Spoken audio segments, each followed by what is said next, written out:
and meet one gutsy person. Nakatira sa Manila, nagtatrabaho sa Quezon City, pero sa Baguio nag-audition si Joel Amper, also known as BM. And behind that happy and gay facade, Alam mo naman, pag buhay ng bakla, kailangan matulungan ka sa family mo. Family first. Naging performer na ako at ganito ang trabaho ko. As long as gusto mo akong laitin, wala sa akin. Hindi mo naman ako pinapakain eh.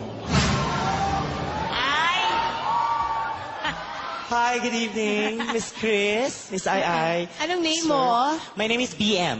Okay, anong gagawin mo? I'll be singing. Okay. PM, go! Thank you.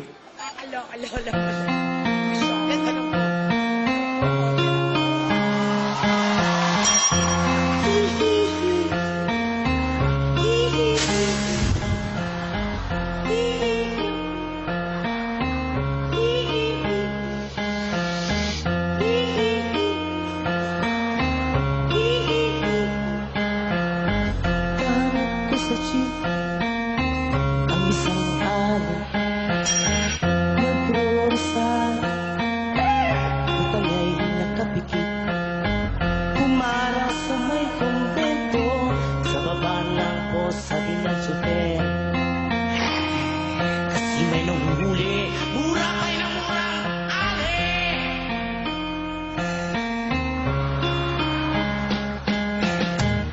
Banal na aso! Sakong kabayo! Natatawa ko! Banal na aso! Sakong kabayo! Natatawa ko! Sa'yo!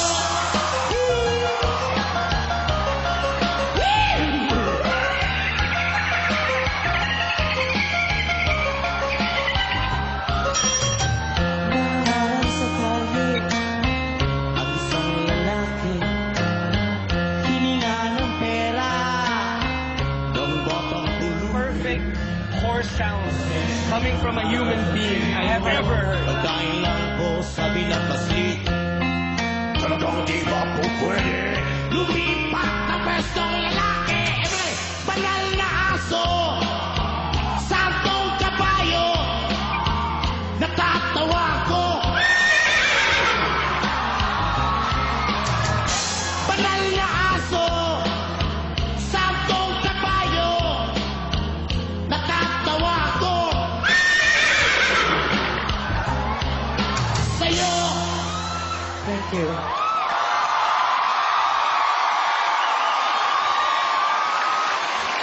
BM? Yes, madam. Initials lang ba yung BM? Ano yun? Anong... Big mouth. BM, I have a question. Kanina parang may birds, di ba? So, kaya mong birds, kaya mo ang horse. Ano pang kaya mo?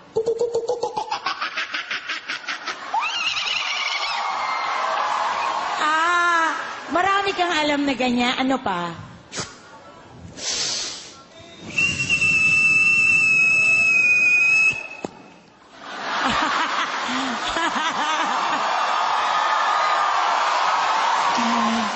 Alam mo, kahit nakakatakot yung gumaganon ka, isa kang napakagaling na performer. Thank you so much. Yes. Gumaganon. You are proof na, alam mo yung, the costume, of course, is stunning. But the performance is even more breathtaking. Thank you. You're amazing. Thank you. Let's vote. Ako, yes! Absolutely, yes. That goes for me also. It's a yes.